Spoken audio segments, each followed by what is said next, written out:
2017 Peugeot 308 GDI Review. Like the rest of the range, the Peugeot 308 GDI gets a mild makeover and improved infotainment, but the oily bits are unchanged. The Peugeot 308 GDI has got to that time in its life where a trip to the cosmetic surgeon is in order.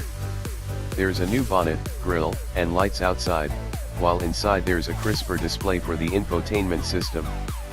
Unlike the regular 308, there are no mechanical changes or new engines.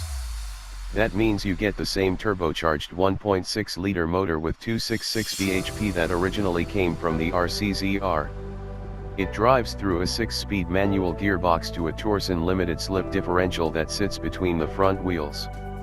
As before, there's also an 11mm drop in ride height compared with regular 308s, more negative camber and Michelin Pilot Super Sport tires.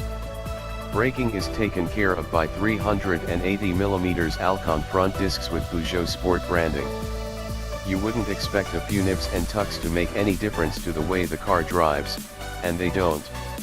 Although we were unable to drive the 308 GDI on the road, it felt identical to the version we ran as a long-termer. Although it's 400 cubic centimeters down on the majority of mid-sized hot hatches, the 308 GDI's engine feels strong and has a pleasingly linear power delivery. It won't rev like the Honda Civic Type RS 2.0-liter turbo unit, and the augmentation of the sound isn't particularly convincing, but it's certainly an effective engine. Grip levels are high, thanks to those Pilot Super Sports, but they do highlight a chassis that's a bit too soft for really hard track work.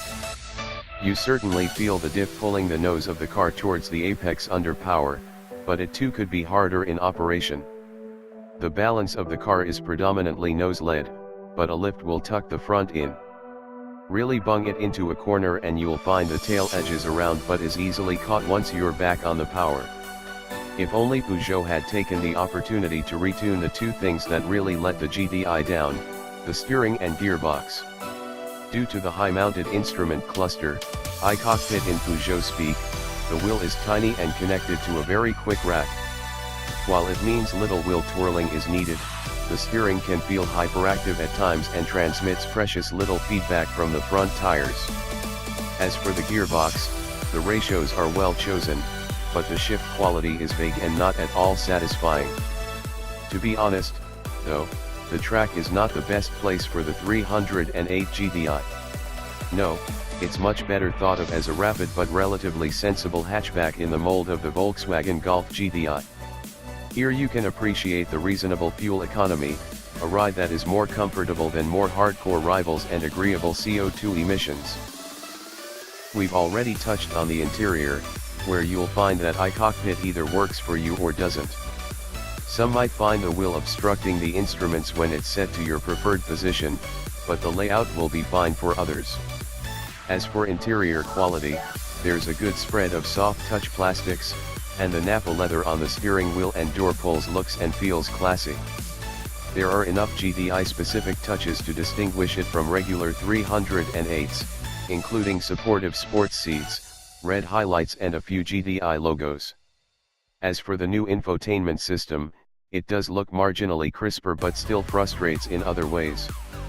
Some of the icons are a bit small, but the main issue is that the screen controls almost everything. That means delving into the menus to adjust the air conditioning, for example, sometimes buttons are just better. At £29,405, the 308 GDI isn't the cheapest of hot hatches, but it makes up for the price with plenty of power, lots of equipment and cheap running costs.